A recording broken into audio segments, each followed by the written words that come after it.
सिद्धेभ्य नमो अरिहंताणम, नमो सिद्धानम, नमो आयरियानम, नमो वज्जायानम, नमो लोए सौवसाहुनम। बोलो देवादिदेव 1008 श्री श्री हंसनाथ भगवान की जय। आचार्य जन सेनाचार्य महामुनिराज की जय। संत शिरोमणि आचार्य गुरुवर विद्यासागर जी महामुनिराज की जय। विद्याकुल शिरोमणि आचार्य श्री समय सागर जी महामुनिराज की जय। श्रमण शिरोमणि निर्यापक महाश्रमण मुनि पुंगो श्री सुधा सागर जी महामुनिराज की जय। समस्त मुनि संघ की जय। हरिवंश पुराण का सार संक्षेप रूप में अध्ययन हम कर रहे हैं। 41 सर्ग को हमने इसमें अभी तक पढ़ लिया है। एक सामान्य रूप से जैन धर्म का महाभारत क्या है, इससे हमें समझ में आ रहा है। अब 42वां सर्ग, नारद का आगमन और रुक्मिणी का हरण। एक समय आकाश में विचरण करने वाले देवर्षि नारद आकाश से उतरकर यादवों की सभा में आए। वह सभा अनेक राजा और सभासदों से भरी हुई थी। नारद जी का स्वरूप अत्यंत प्रभावशाली था। उनकी जटाएं, दाढ़ी और मूछें कुछ पीले रंग की थी। उनका शरीर चंद्रमा के समान उज्जवल था। इस कारण वे शरद ऋतु के मेघ के समान प्रतीत होते थे, जिनमें बिजली की चमक दिखाई देती है। उनके शरीर पर रंग बिरंगे योग पट्टे थे और वे मंडल युक्त चंद्रमा की भांति शोभायमान थे। उनका कोपिन और चादर वायु से मंद मंद हिल रही थी, जिससे ऐसा लगता था मानो आकाश से कोई कल्प वृक्ष ही नीचे उतर आया हो। उनके शरीर पर 3 लड़ी वाला यज्ञोपवीत चमक रहा था, जो सम्यक दर्शन, सम्यक ज्ञान और सम्यक चारित्र के प्रतीक के समान प्रतीत होता था। वे महान पांडित्य और दृढ़ ब्रह्मचारी से सुशोभित थे। द्वारिका के अद्भुत वैभव को देखकर नारद अत्यंत चकित हो गए। उन्हें आकाश से उतरते देखकर सभा में उपस्थित सभी राजा सम्मान पूर्वक खड़े हो गए। सबने उन्हें नमस्कार किया और आदर पूर्वक आसन प्रदान किया। नारद जी ने श्री कृष्ण, बलराम और भगवान नेमिनाथ के दर्शन और वार्तालाप से अत्यंत संतोष प्राप्त किया और सभा में बैठकर सबको तीर्थंकरों की कथाएं एवं मेरु पर्वत की वंदना के समाचार सुनाकर प्रसन्न किया। इस अवसर पर राजा श्रेनिक ने गौतम गंधर से पूछा कि नारद कौन है और उनका जन्म कैसे हुआ। तब गौतम गंधर ने बताया कि शौर्यपुरी के दक्षिण में एक तपस्वियों का आश्रम था। वह अनेक तपस्वी फल मूल का आहार करके रहते थे। वही सुमित्र नामक तपस्वी अपनी पत्नी सोमेशा के साथ रहते थे। उन्हीं के यहाँ चंद्रमा के समान सुंदर एक पुत्र उत्पन्न हुआ। एक दिन जब दोनों पति पत्नी भोजन की खोज में नगर में गए तो उस बालक को वृक्ष के नीचे सुलाकर चले गए। उसी समय जृंभक नामक देव ने पूर्व जन्म के स्नेह से प्रेरित होकर उस बालक को उठा लिया और उसे वैताड्य पर्वत की मणिकांचन नामक गुफा में ले गए। वहां देवताओं ने उसे कल्प वृक्ष से उत्पन्न दिव्य आहार कराया। जब वो बालक 8 वर्ष का हुआ तब देवताओं ने प्रसन्न होकर उसे जिनागम और आकाशगमन की विद्या प्रदान की। वही बालक आगे चलकर नारद के नाम से प्रसिद्ध हुआ। अनेक विद्या और शास्त्रों के ज्ञाता थे। वे साधु वेश में रहते थे और संयम असंयम अर्थात देश व्रत का पालन करते थे। यहाँ संयमा संयम होना चाहिए। एक देश व्रत का पालन वो करते थे। यद्यपि वे काम को जीत चुके थे, फिर भी लोगों लोगों में हास्य और विनोद उत्पन्न करने के लिए कभी कभी कामदेव के समान व्यवहार करते थे। उन्हें संसार के युद्ध को देखना भी प्रिय था और वे जिनेन्द्र भगवान के जन्माभिषेक जैसे महान अतिशयों को देखने के लिए पृथ्वी पर भ्रमण करते रहते थे। नारद ने यादवों से अनुमति लेकर श्री कृष्ण के अंतपुर को देखने की इच्छा व्यक्त की और वहां प्रवेश किया। उस समय कृष्ण की प्रिय रानी सत्यभामा अपने आभूषण पहनकर हाथ में दर्पण लेकर अपना रूप देख रही थी। वह नारद को देख नहीं सकी और अपने रूप में ही मग्न रही। यह देखकर नारद अप्रसन्न हो गए। वे बाहर आकर सोचने लगे कि संसार के सभी राजा और उनकी रानियां उन्हें देखकर उठकर नमस्कार करती है, परंतु सत्यभामा ने अपने सौंदर्य के अभिमान में उनकी ओर देखा भी नहीं। तब उन्होंने निश्चय किया कि वे सत्यभामा के गर्व को तोड़ेंगे। उन्होंने विचार किया कि यदि श्री कृष्ण को सत्यभामा से भी अधिक रूपवती स्त्री मिल जाए तो उसका गर्व नष्ट हो जाएगा। यह सोचकर नारद आकाश मार्ग से कुंडनीपुर पहुंचे, जहां विदर्भ देश के राजा भीष्मक राज्य करते थे।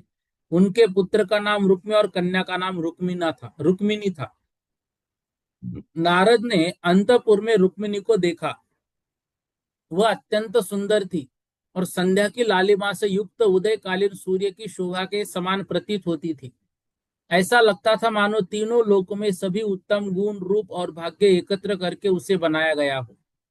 उसके अंगों की शोभा इतनी अद्भुत थी कि संसार की सभी उपमाएं उसके सामने फीकी पड़ जाती थी।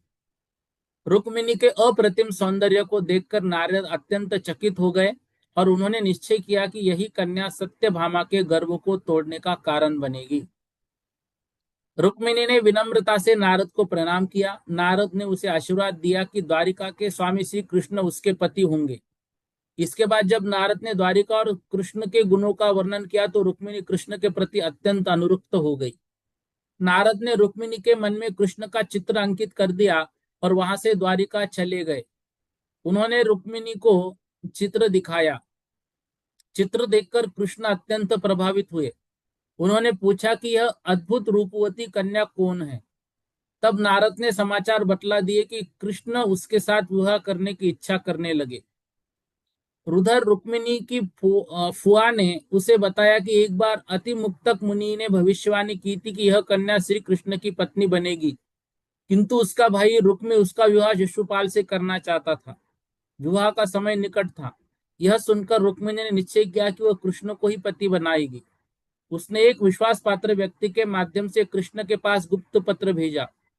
पत्र में लिखा था कि वह कृष्ण से अत्यंत प्रेम करती है।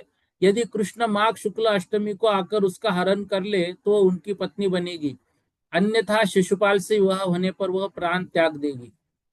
कृष्ण ने यह पत्र पढ़कर रुक्मिणी का हरण करने का निश्चय किया। उधर शिशुपाल भी विवाह के लिए विशाल सेना सहित कुंडनीपुर पहुंच गया। इसी समय नारद ने कृष्ण को उचित अवसर बताया। कृष्ण और बलराम गुप्त रूप से कुंडनीपुर पहुंचे।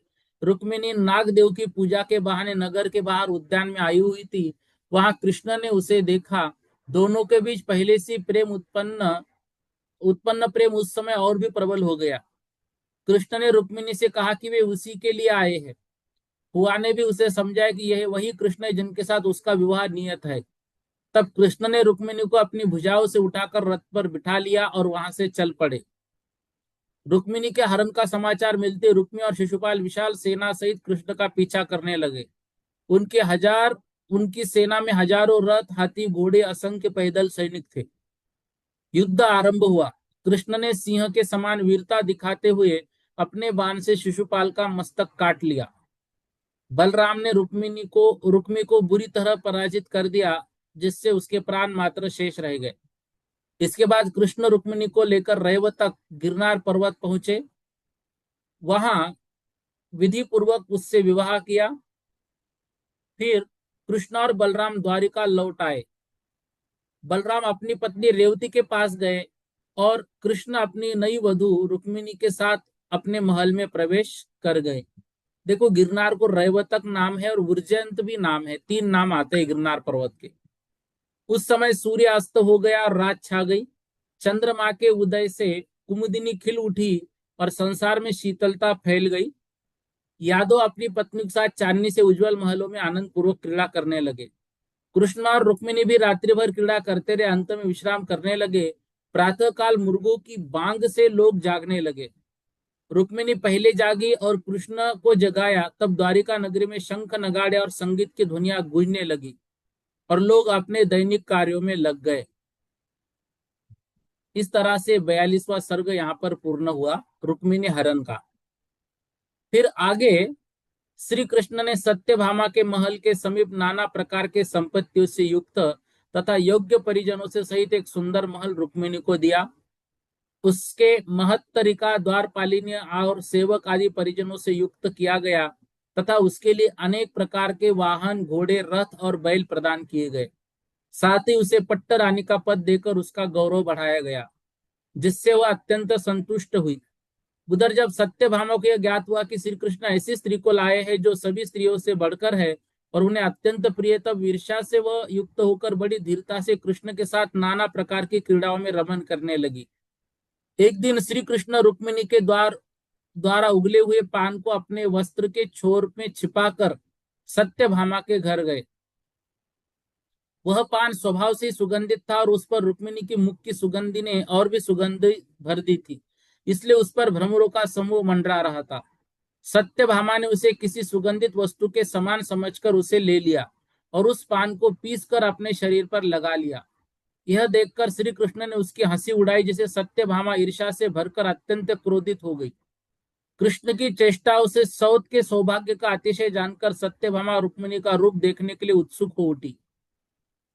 एक दिन उसने कृष्ण से कहा, हे नाथ, मुझे रुक्मिणी दिखाइए और मेरे नेत्रों को भी वह आनंद दीजिए जो मेरे कानों ने उसके रूप की कथा सुनकर पाया है। कृष्ण ने उसकी बात स्वीकार की और मन में एक रहस्य छिपाकर मणिमय वाटिका के तट पर रुक्मिणी को खड़ा कर दिया। स्वयं सत्यभामा के पास लौट आए। फिर उन्होंने सत्यभामा से कहा कि तुम उद्यान में जाओ, मैं तुम्हारी प्रिय रुक्मिणी को अभी लाता हूं। यह कहकर वे उसे आगे भेजकर स्वयं पीछे जाकर झाड़ियों की ओट में छिपकर खड़े हो गए। उस समय रुक्मिणी मणिमय आभूषणों से अलंकृत होकर मणिमय वाटिका के समीप आम्रलता को पकड़कर पंजों के बल खड़ी थी। वह अपने बाएं हाथ से अपनी लंबी चोटी को थामे ऊपर के लगे फल की ओर देख रही थी और स्तनों के भार से कुछ झुक रही थी। उसे देखकर सत्यभामा ने समझा कि यह कोई देवी है, इसलिए उसने उसके सामने पुष्प अर्पित किया और उसके चरणों में गिरकर अपने सौभाग्य के सौत के दुर्भाग्य की कामना की। तभी कृष्ण आए और मुस्कुराते हुए बोले, आहा, दोनों बहनों का अद्भुत मिलन हो गया। यह सुनकर सत्यभामा समझ गई, क्रोधित होकर बोली, क्या आप है? हम दोनों का मिलन हो, इसमें आपका क्या प्रयोजन? तब रुक्मिणी ने विनय पूर्वक सत्यभामा को प्रणाम किया। इसके बाद श्री कृष्ण ने दोनों रानियों के साथ उद्यान में बहुत समय तक क्रीड़ा करते रहे और फिर अपने महल लौट आए। समय बीतता गया और कृष्ण दोनों रानियों के साथ सुखपूर्वक रहने लगे। एक दिन हस्तिनापुर के राजा दुर्योधन ने अपना दूत कृष्ण के पास भेजकर संदेश दिया कि रुक्मिणी और सत्यभामा में जिसके पहले पुत्र उत्पन्न होगा, यदि मेरे यहाँ पुत्री उत्पन्न हुई तो वही उसका पति होगा। यह सुनकर कृष्ण अत्यंत प्रसन्न हुए और दूत का सम्मान कर उसे विदा किया। यह समाचार सुनकर सत्यभामा ने अपने दूतियों को रुक्मिणी के पास भेजा। दूतियों ने रुक्मिणी से कहा कि सत्यभामा का संदेश है, हम दोनों में जिसके पहले पुत्र होगा वही दुर्योधन की पुत्री से विवाह करेगा और जिसके पुत्र न होगा उसकी केश राशि को पैरों के नीचे रखकर वर वधु स्नान करेंगे। यह सुनकर रुक्मिणी ने संतोष पूर्वक तथास्तु कह दिया। कुछ समय बाद रुक्मिणी ने एक स्वप्न देखा कि हंस विमान पर आकाश में विहार कर रही है। उसने स्वप्न कृष्ण को बताया। कृष्ण ने कहा कि तुम्हारे गर्भ में कोई महान पुत्र उत्पन्न होगा जो आकाश में विहार करेगा। इसके बाद अच्युतेंद्र स्वर्ग से अवतरित होकर रुक्मिणी के गर्भ में आया और उसी समय सत्यभामा ने भी एक दिव्य पुत्र को गर्भ में धारण किया। समय आने पर रुक्मिणी ने एक श्रेष्ठ पुत्र को जन्म दिया। उसी रात सत्यभामा ने भी पुत्र को जन्म दिया। जब कृष्ण सो रहे थे तब दोनों रानियों ने अपने अपने सेवकों को यह समाचार देने भेजा। रुक्मिणी के सेवक कृष्ण के चरणों के पास, सत्यभामा के सेवक सिर के पास खड़े हो गए। जब कृष्ण जागे तो उनकी दृष्टि पहले चरणों के पास खड़े सेवकों पर पड़ी। उन्होंने रुक्मिणी के पुत्र जन्म का समाचार सुनाया। कृष्ण ने प्रसन्न होकर उन्हें अपने आभूषण पुरस्कार में दिए। इसके बाद उन्होंने सत्यभामा के पुत्र को जन्म का समाचार सुना और उन्हें भी धन देकर संतुष्ट किया। उसी समय धूमकेतु नाम का एक महाबलवान असुर आकाश मार्ग से रुक्मिणी के महल पर आया। उसने अपने विभंगावधि ज्ञान से बालक को देखा और पूर्व जन्म के वैर के कारण उसे उठाकर आकाश में ले गया। कुछ दूर जाकर उसने विचार किया कि इस शत्रु को किस प्रकार नष्ट किया जाए, पर अंत में उसने उसे खदीर वन में एक शिला के नीचे रख दिया और अदृश्य हो गया। उसी समय मेघकूट नगर का राजा काल संवर अपनी रानी कनकमाला के साथ वहां आया बालक के प्रभाव से उसका विमान रुक गया। नीचे उतरकर उसने शिला हटाई, वहां एक सुंदर बालक देखा। दया से भरकर उसने उस बालक को उठाया और कनक माला को दे दिया। बाद में नगर में घोषणा कर दी कि रानी ने एक पुत्र को जन्म दिया है। उस बालक का नाम उसी स्वर्ण के समान कांति कारण प्रद्युम्न रखा गया।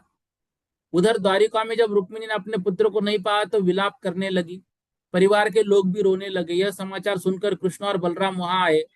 कृष्ण ने रुक्मिणी को सांत्वना दी और पुत्र की खोज का निश्चय किया। उसी समय नारद वहां आए और उन्होंने कहा कि वे पुत्र का समाचार लाएंगे। नारद पूर्व विदेह क्षेत्र में सिमंदर भगवान के पास पहुंचे। वहां उन्होंने प्रद्युम्न के पूर्व भोग का विस्तृत चरित्र सुना। भगवान ने बताया कि पूर्व जन्म में वह मधु नामक राजा था, जिसने अंत में वैराग्य लेकर दीक्षा धारण की और तप के प्रभाव से स्वर्ग में जन्म लिया। वही देव आगे चलकर कृष्ण और रुक्मिणी के यहाँ प्रद्युम्न के रूप में उत्पन्न हुआ। इसके बाद नारद मेघकूट जाकर काल संवर के घर प्रद्युम्न को देखकर प्रसन्न हुए। फिर द्वारिका लौटकर कृष्ण और रुक्मिणी को सब समाचार सुनाया। उन्होंने रुक्मिणी को बताया कि उसका पुत्र 16वें वर्ष में अवश्य लौटेगा और उसके आने से पहले कई शुभ लक्षण दिखाई देंगे। उद्यान में मयूर बोलेगा, सूखी वापिका जल से भर जाएगी, अशोक वृक्ष अंकुरित होगा और गूंगे लोग बोलने लगेंगे। यह सुनकर रुक्मिणी का शोक दूर हो गया। उसने नारद को प्रणाम किया, उनके विष्णु वचनों में विश्वास कर धैर्य धारण किया। इसके बाद वह पुनः पूर्ववत जीवन व्यतीत करने लगी। इस प्रकार सर्ग में प्रद्युम्न और शंभ के पूर्व भोग का वर्णन किया गया है तथा यह भी बताया गया कि वे अंत में मोक्ष प्राप्त करेंगे। इसलिए भव्य जीवों को चाहिए कि जिन शासन में श्रद्धा रखते हुए इस चरित्र को श्रद्धा पूर्वक सुनकर उसका स्मरण करें। फिर आगे बताया गया है कि जो जाम्बवती और रानियों का वर्णन, सत्यभामा का जो पुत्र हुआ वह अत्यंत तेजस्वी था और सूर्य भामा के प्रभा मंडल से दैदीप्यमान था, इसलिए उसका नाम भानु रखा गया। वह भानु प्रातः काल सूर्य के समान अपनी महिमा को निरंतर बढ़ने लगा। जैसे जैसे भानु का तेज बढ़ता गया वैसे वैसे सत्यभामा का मान और अभिमान भी बढ़ता गया। एक समय नारद मुनि कृष्ण की सभा में आए, तब श्री कृष्ण ने उनसे पूछा, भगवान आप कहाँ से आ रहे हैं? आपके मुख पर अत्यंत प्रसन्नता झलक रही है। तब नारद ने कहा कि विजयार्थ पर्वत की दक्षिण श्रेणी में जम्बूपुर नामक एक नगर है। वहां जाम्बव नाम का एक विद्याधर राजा करता है। उसकी शिवचंद्रा नाम की चंद्रमुखी पत्नी, सेन नाम का एक पुत्र और जामवंती नाम की एक अत्यंत सुंदर कन्या उत्पन्न हुई है। जाम्बवती ऐसी प्रतीत होती है मानो स्वयं लक्ष्मी ही अवतरित हुई हो। नारद ने आगे बताया कि वह कन्या इस समय अपने सखियों के साथ गंगा नदी में स्नान कर रही है और सुंदर ताराओं के घिरी चंद्रकला के समान शोभा पा रही है। वह गंगा के तट पर स्थित है और उसके उन्नत वस्त्राच्छिद्र स्तन अत्यंत सुशोभित हो रहे हैं। वह जाम्बो नामक पर्वत से निकलने वाली नदी के समान है और अन्य पुरुषों के लिए प्राप्त करना अत्यंत कठिन है, जैसे उसके पति के सेना को जितना कठिन है।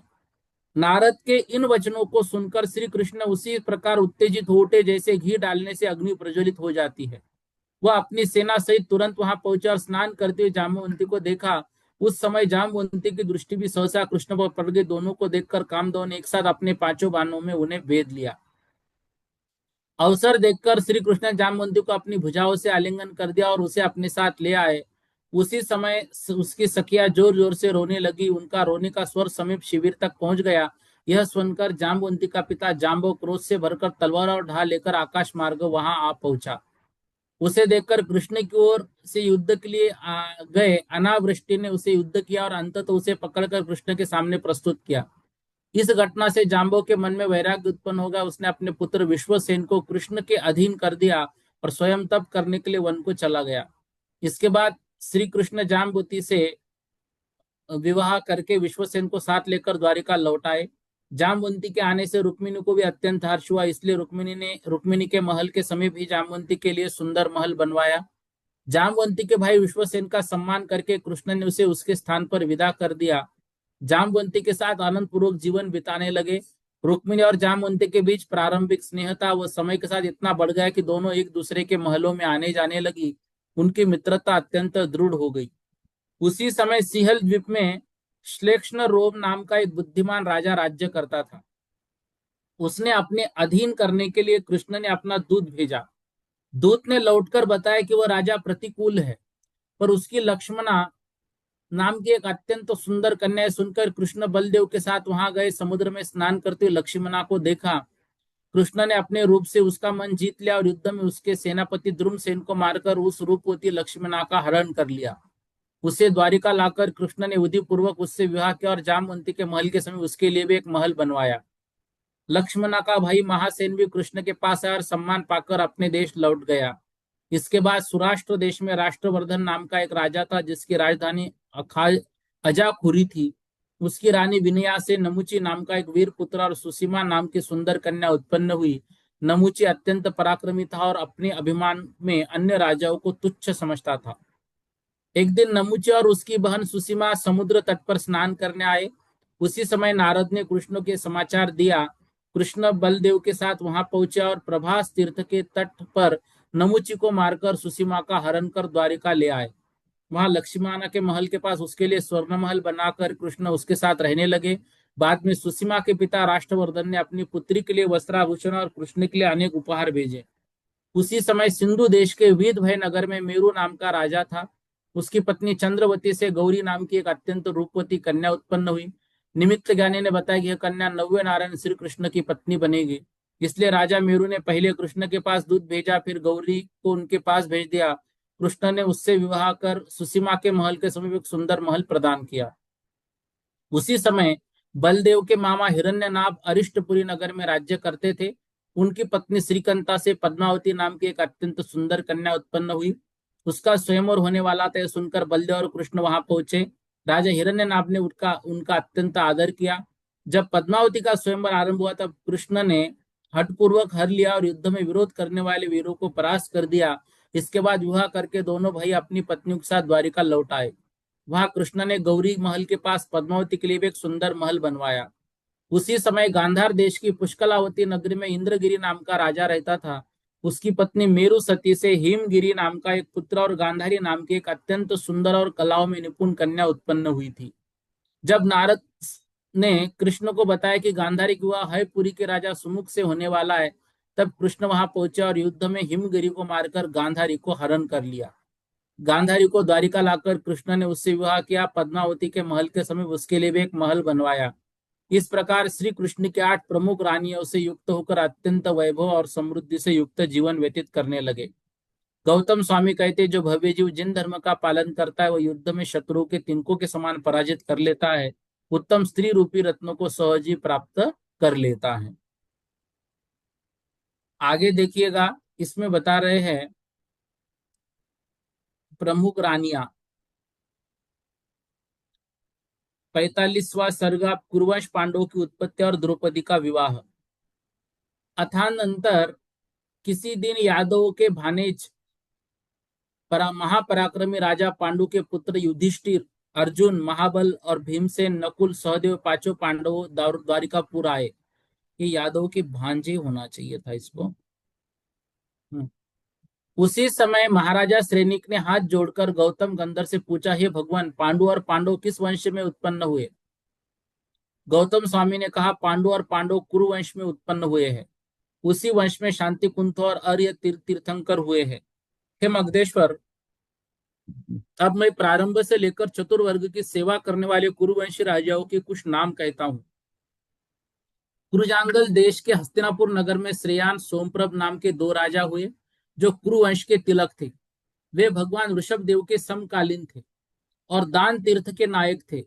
उनमें सोमप्रभ और जय कुमार नाम का पुत्र हुआ। वही जय कुमार आगे चलकर भरत चक्रवर्ती द्वारा मेघस्वर नाम से संबोधित हुआ।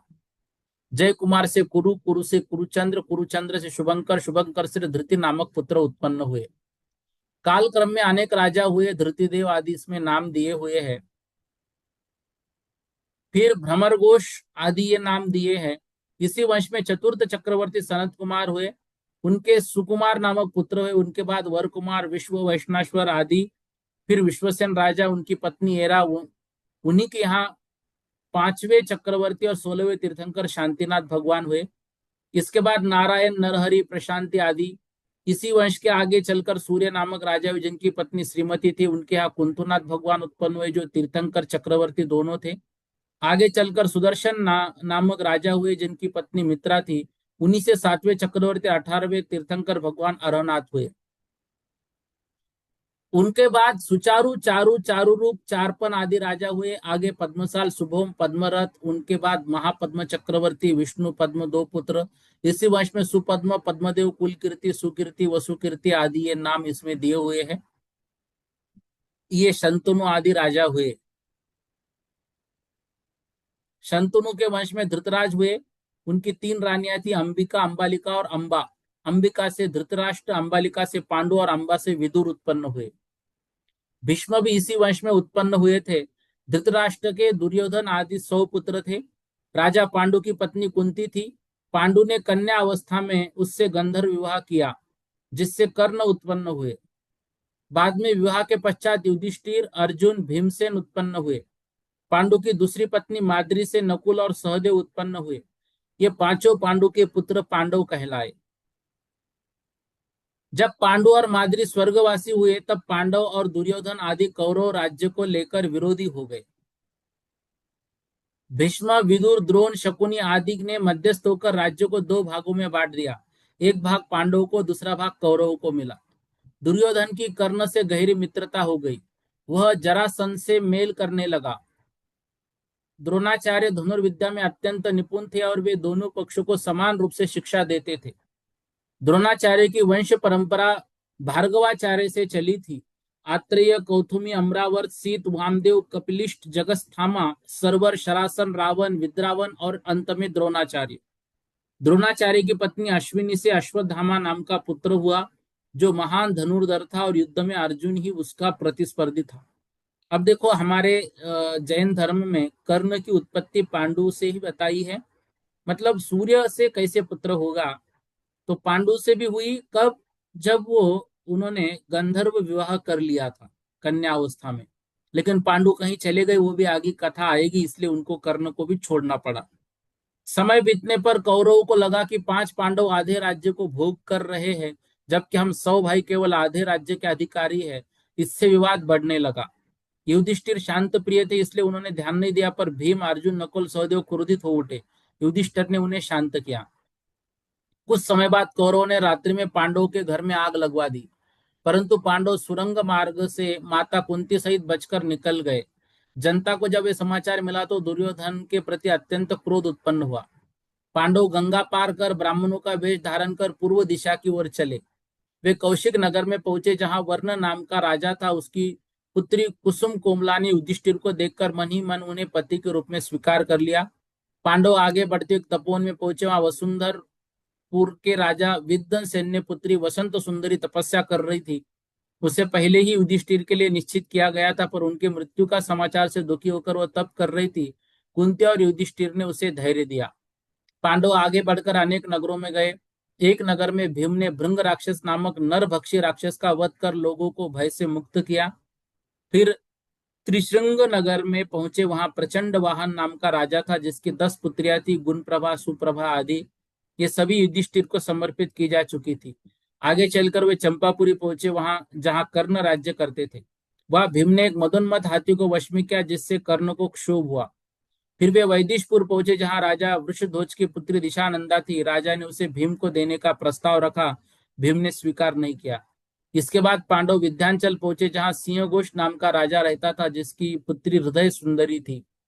भीम ने वहां एक विद्याधर को परास्त किया। हृदय सुंदरी से उसका विवाह हुआ। अंततः पांडव माकंदी नगरी पहुंचे, जहां राजा द्रुपद राज्य करते थे। उनकी पत्नी भोगवती से धृष्टद्युम्न आदि पुत्र और द्रौपदी नाम की अत्यंत सुंदर कन्या उत्पन्न हुई। द्रौपदी के स्वयंवर में चक्रंग वेद की परीक्षा रखी गई। चंद्रक वेद। कर्ण, दुर्योधन आदि अनेक राजा उपस्थित थे, पर कोई धनुष न चढ़ा सका। तब अर्जुन ने धनुष चढ़ाकर लक्ष्य वेद किया। द्रौपदी ने उन्हें वरमाला पहनाई। युद्ध करने को उत्सुक राजाओं को भी भीम और अर्जुन ने रोक दिया। अंततः द्रुपद, द्रोण, अन्य सबको पांडवों के जीवित होने का समाचार मिला और सब अत्यंत प्रसन्न हुए। द्रौपदी का विवाह अर्जुन से हुआ। बाद में पांडव और कौरव पुनः हस्तिनापुर लौट आए। आधे आधे राज्य में रहने लगे।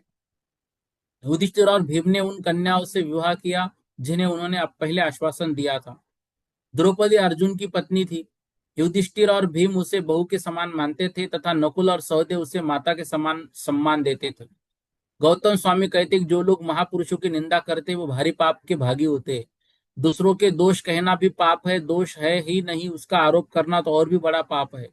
इसलिए मनुष्य को असत्य दोषारोपण छोड़कर सत्य और सदाचार का पालन करना चाहिए, क्योंकि विपत्ति के समय मनुष्य का सदाचार ही उसका सबसे बड़ा सहारा होता है।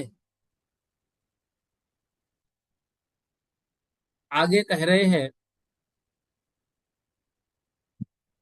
अथानंतर बंधुओं का सम्मान करने वाले पर्वतों के समान धीर वीर पांडव हस्तिनापुर में भोग भोगते सुखपूर्वक समय व्यतीत करने लगे।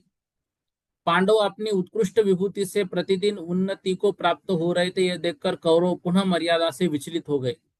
एक बार शकुनी ने उपदेश से दुर्योधन ने युधिष्ठिर को जुए में जीत लिया। जीत लेने के बाद दुर्योधन ने अपने भाइयों के साथ मिलकर युधिष्ठिर से कहा, युधिष्ठिर तुम सत्यवादी हो, इसलिए तुम्हें अपनी प्रतिज्ञा के अनुसार यहाँ से चले जाना चाहिए और कहीं छिपकर रहना चाहिए जहां तुम्हारा नाम भी सुनाई ना दे।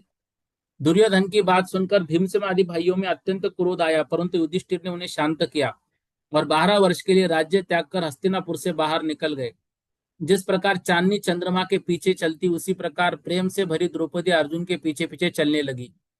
धैर्यवान और परस्पर हितकारी वे पांडव क्रमशः कालांजला नामक वन में पहुंचे। उस समय वहां प्रकीर्ण का सूर्य का पुत्र सुतार नाम का एक विद्याधर किरात का वेश धारण कर अपनी पत्नी कुसुमावली के साथ क्रीड़ा कर रहा था। अर्जुन ने उसे देखा और दोनों में भयंकर युद्ध होने लगा। उनकी दिव्य बाणों से दिशाएं आच्छादित हो गई। अंत में बाहु युद्ध में अर्जुन ने अपने बल से उस विद्याधर को पराजित कर दिया। तब उसकी पत्नी कुसुमावली ने अर्जुन से पति की भिक्षा मांगी। अर्जुन ने उसे छोड़ दिया और उन्हें प्रणाम कर विजयार्थ पर्वत की ओर चल चल पड़ा। इसके बाद पांडव मेघदल नामक नगर में पहुंचे, जहां सिंह नाम का राजा राज्य करता था। उसकी पत्नी कनक मेखला और कनकावर्ता नाम की अत्यंत सुंदर कन्या थी। उसी नगर में मेघ नामक सेठ की चारू लक्ष्मी नाम की कन्या भी थी। भीमसेन को निमित्त ज्ञानी के आदेश से भिक्षा के रूप में दोनों कन्याएं प्राप्त हुई। कुछ दिन वहां विश्राम कर वे कौशल देश पहुंचे। कौशल में कुछ महीनों तक रहने के बाद वे रामगिरी पर्वत पर पहुंचे, जहां राम और लक्ष्मण ने पूर्व काल में निवास किया था। वहां अनेक जिन मंदिर बने हुए थे। अनेक भव्य जीव प्रतिदिन जिन प्रतिमाओं की पूजा करते थे। पांडवों ने भी वहां बड़ी भक्ति से वंदना की। उस पर्वत पर अर्जुन द्रौपदी के साथ लता गृह में क्रीड़ा करते थे। पांडवों ने वहां 11 वर्ष व्यतीत किए। इसके बाद वे विराट नगर पहुंचे, जहां विराट नाम का राज्य करता था। उसकी पत्नी सुदर्शना थी। पांडव और द्रौपदी ने अपना परिचय छिपाकर वहां निवास किया। इसी समय चुलिका नामक नगरी में चुलिक नाम का राजा, जिसकी विकचा नाम की रानी से 100 पुत्र थे, उनमें सबसे बड़ा पुत्र कीचक था। वह अत्यंत क्रूर, अहंकारी और बलवान था। एक दिन कीचक अपनी बहन सुदर्शना से मिलने विराट नगर आया। वहां उसने द्रौपदी को देखा। द्रौपदी अत्यंत सुगंधित और रूप लावण्य से युक्त थी। यह देखकर कीचक का मन मोहित हो गया। उसने अनेक उपायों से द्रौपदी को लुभाने का प्रयास किया, परंतु द्रौपदी ने तृण का समान तुच्छ समझा। अंततः द्रौपदी ने शैलेंद्री का वेश धारण कर भीमसेन से उसकी शिकायत की। भीमसेन क्रोधित हो उठे। उन्होंने द्रौपदी के माध्यम से कीचक को सायंकाल एकांत के स्थान में बुलाया और स्वयं द्रौपदी का वेश धारण कर वहां पहुंचे। मंद से अंधा कीचक वहां पहुंचा और भीमसेन ने उसे पकड़कर पृथ्वी पर पटक दिया। घुसों से उसे बुरी तरह मार डाला। इस प्रकार भीमसेन ने उसकी परस्त्री लालसा का अंत कर दिया। इस घटना से कीचक को वैराग्य उत्पन्न हुआ। उसने रतिवर्धन नामक मुनि के पास जाकर दीक्षा धारण कर लिया और वह तप और स्वाध्याय में लग गया। कीचक के 100 भाइयों को जब उसकी मृत्यु का समाचार मिला तो वे अत्यंत क्रोधित हुए और शैलेंद्र की चिता में डालने का विचार किया, परंतु भीमसेन ने उन सबको मारकर चिता में डाल दिया। एक दिन कीचक मुनि एकांत वन में पद्मासन में ध्यान कर रहे थे। उसी समय एक यक्ष ने उनके मन की परीक्षा लेने के लिए द्रौपदी का रूप धारण कर उन्हें मोह में डालने का प्रयास किया, परंतु कीचक मुनि इंद्रियों को जीत चुके थे, इसलिए वो मोह में नहीं पड़े और उसी समय उन्हें अवधिज्ञान उत्पन्न हो गया। ध्यान समाप्त होने पर यक्ष ने उनसे क्षमा मांगी। पूछा, द्रौपदी के प्रति उन्हें पहले मोह क्यों उत्पन्न हुआ था? तब कीचक मुनि ने अपने द्रौपदी के पूर्व जन्मों का वर्णन किया। उन्होंने कहा कि पूर्व जन्मों में कर्मों के कारण ही यह मोह उत्पन्न हुआ था। उन्होंने यह भी कहा कि संसार में माता बहन मानी जाती है, पुत्री पत्नी बन जाती है और स्त्री माता बन जाती है।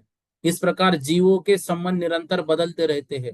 इसलिए संसार की इस विचित्रता को समझकर मनुष्य को विषयों से विरक्त होकर सदाचार और तप के द्वारा मोक्ष की ओर प्रयत्न करना चाहिए। कीचक मुनि के उपदेश को सुनकर ही उस यक्ष को सम्यक दर्शन प्राप्त हुआ और उन्हें प्रणाम कर अदृश्य हो गया। गौतम स्वामी कहते जो मनुष्य विवेक पूर्वक बाह्य और आंतरिक तप करता है वो देवों और असुरों के द्वारा पूजित होकर अंततः आत्मशुद्धि से मोक्ष को प्राप्त करता है। इसके उपरांत कह रहे हैं, अथांतर कीचक के छोटे भाइयों का वृत्तांत। भीम और अर्जुन की कोपाग्नि से शत्रुओं का नाश होने के बाद पांडव अपनी मर्यादा का पालन करते परस्पर एक दूसरे के अनुकूल रहते हुए अपने पिता पांडु के भवन में एकत्र हुए। उनकी अज्ञातवास की अवधि पूर्ण हो चुकी थी, इसलिए धर्मराज युधिष्ठिर की आज्ञा से भीम आदि भाइयों से दुर्योधन के साथ युद्ध में उपस्थित हुए सबके प्रिय बने रहे। कुछ समय बाद पांडव हस्तिनापुर में रहने लगे। सबकी दृष्टि में अत्यंत सम्मानित हुए, किंतु दुर्योधन और उसके भाई बाहर से प्रसन्नता दिखाते हुए भीतर ही भीतर उन्हें परास्त करने का उपाय सोचने लगे। उन्होंने फिर संधि में दोष निकाला आरंभ किया। इससे भीम और अर्जुन जैसे वीर फिर क्रोधित होने लगे, परंतु युधिष्ठिर ने उन्हें शांत करते रहे। युधिष्ठिर अत्यंत धैर्यवान और दयालु थे। वे कौरवों का कभी अहित नहीं सोचते थे, इसलिए वो माता और भाइयों के साथ दक्षिण दिशा की ओर चले गए। चलते चलते विद्यावन पहुंचे। वहां उन्होंने आश्रम में तप कर रहे विदुर को देखा। पांडवों ने उन्हें नमस्कार किया। जिन मार्ग में स्थित उनके तप की प्रशंसा की। युधिष्ठिर ने कहा कि सम्यक दर्शन, सम्यक ज्ञान, सम्यक चर्य युक्त जिन मार्ग ही मोक्ष का मार्ग है, उस मार्ग में स्थित होकर महान पुरुष शीघ्र ही सिद्ध पद को प्राप्त होते हैं। विदुर की स्तुति करने के बाद युधिष्ठिर द्वारिका पहुंचे। यादवों को जब पांडवों के आगमन का समाचार मिला तो उन्होंने उनका अत्यंत आदर किया। समुद्र विजय आदि भाइयों ने अपनी बहन कुंती और भांजों को लंबे समय बाद देखा, जिससे सबको अत्यधिक हर्ष हुआ। भगवान नेमिनाथ, श्री कृष्ण, बलदेव और सभी यादव कुमार, अंतपुर और प्रजा के लोग भी अत्यंत प्रसन्न हुए। सबने अनुभव किया कि दुर्योधन के कारण यह मिलन संभव हुआ, इसलिए उसका अपकार भी मानो उपकार ही बन गया। श्री कृष्ण ने पांडवों को 5 उत्कृष्ट महलों में रहने की व्यवस्था दी। युधिष्ठिर ने लक्ष्मीमती, भीम ने शेषवती, अर्जुन ने सुभद्रा, सहदेव ने विजय और नकुल ने रति नामक यादव कन्या से विवाह किया। उनके साथ सुखपूर्वक रहने लगे। गौतम स्वामी ने कहा, है श्रेणिक, अब प्रद्युम्न की कथा कहता हूँ। विजयार पर्वत पर विद्याधर पुत्र प्रद्युम्न चंद्रमा के समान बढ़ने लगा। उसने बाल्यकाल में आकाशगामिनी आदि अनेक विद्याएं सीख ली। वह रूप, सौंदर्य, लावण्य और पौरुष से सबके मन को आकर्षित करता था। यौवन में समस्त अस्त्र शस्त्रों में निपुण हो गया। लोग उसे कामदेव, मन्मथ, मदन, अनंग आदि नामों से पुकारते थे। एक बार उसने सिंहरथ नामक विद्याधर को युद्ध में पराजित कर काल संवर के सामने उपस्थित किया। इससे काल संवर अत्यंत प्रसन्न हुआ और उसने प्रद्युम्न को युवराज पद प्रदान कर दिया। परंतु काल संवर के 500 पुत्र उससे ईर्ष्या करने लगे और उसे मारने का अवसर खोज करने लगे। एक दिन वे प्रद्युम्न को सिद्धायतन के गोपुर पर चढ़ने के लिए प्रेरित करने लगे। प्रद्युम्न वहां से देवताओं द्वारा दी गई अनेक दिव्य वस्तुएं और विद्याएं लेकर लौटा। मुकुट, तलवार, ढाल, छत्र, चमर, पादपीठ, नागशैया, वीणा, भवन निर्माण की विद्या, मकर चिन्हित ध्वजा, अग्नि शुद्ध वस्त्र, कुंडल, अमृतमय माला, विद्यामय हाथी, कवच, मुद्रिका, कड़ा, बाजूबन, शंख, धनुष, हार, इंद्रजाल, पुष्प धनुष और 5 बाण आदि इन 16 स्थानों से प्राप्त महान लाभों को देखकर सभी कुमार आश्चर्यचकित हो गए। इसके बाद प्रद्युम्न मेघकूट नगर पहुंचा। वहां कनक माला ने उसका स्वागत किया, परंतु उसके मन में प्रद्युम्न के प्रति काम भाव उत्पन्न हो गया। यह जब प्रद्युम्न ने देखा तो उसे उसे माता पुत्र का संबंध बताकर समझाया। बाद में मुनि सागर चंद्र ने से उसे पूर्व भव जानकर ज्ञात हुआ कि कनकमाला पूर्व जन्म में चंद्रभा थी और उससे उसे प्रज्ञप्ति विद्या प्राप्त होगी। प्रद्युम्न ने कनकमाला से गौरी और प्रज्ञप्ति नाम की विद्याएं प्राप्त की और उससे गुरु समान सम्मान दिया। परंतु बाद में कनकमाला क्रोधित हो गया और उसने काल संवर से झूठी शिकायत कर दी कि प्रद्युम्न ने उसके साथ अनुचित व्यवहार किया। इससे क्रोधित होकर काल संवर ने अपने 500 पुत्र को प्रद्युम्न को मारने का आदेश दिया। कुमारों ने उसे कालांबु नामक सरोवर पर ले जाकर मारने का प्रयास किया, परंतु प्रज्ञप्ति विद्या से सब जानकर प्रद्युम्न ने उन्हें परास्त कर दिया। एक को समाचार देने भेज दिया कि बाद में काल संवर स्वयं सेना लेकर आया। युद्ध हुआ। अंततः प्रद्युम्न ने उसे बांध लिया। उसी समय नारद आया और सब संबंध प्रकट कर दिए। प्रद्युम्न ने काल संवर और उसके पुत्र को क्षमा कर दिया। इसके बाद प्रद्युम्न ने काल संवर से विदा लिया और नारद के साथ विमान द्वारा द्वारिका नगरी की ओर चला। मार्ग में उन्होंने बड़ी सेना देखी। नारद ने बताया कि दुर्योधन की पुत्री उदधि कुमारी है, जिसे सत्यभामा के पुत्र भानु से विवाह के लिए द्वारिका ले जाया जा रहा है। प्रद्युम्न ने भील का रूप धारण कर सेना को रोक लिया और युद्ध करके कन्या को अपने साथ ले लिया।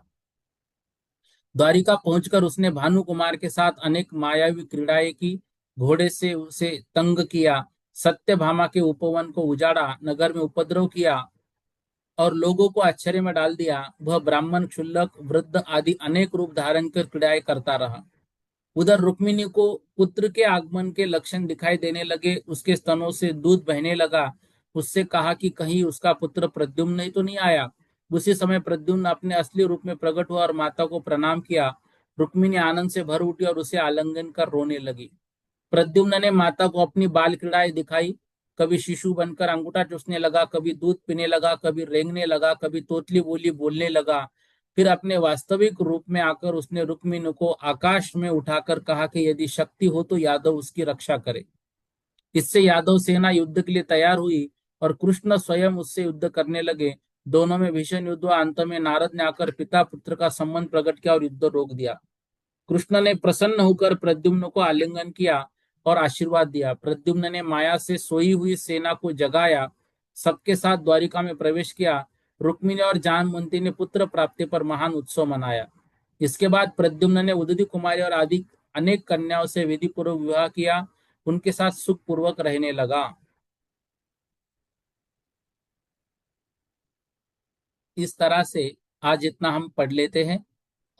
कल से 48वें सर्ग का वर्णन हम पढ़ेंगे। देखिएगा, इसमें थोड़ा सा हम जल्दी से कर कर आगे भी हमको इसका रिवीजन करना है। ठीक है ना। इसकी पीडीएफ मैंने ग्रुप पर भेजी हुई है, सब वहां से प्राप्त कर लीजिए। बोधि समाधि परिणाम विशुद्धि स्वात्मोपलब्धि शोषो के सिद्धि चिंतामणिम चिंतित वस्तुदानिम तामंद मानस से ममास्तु देवी।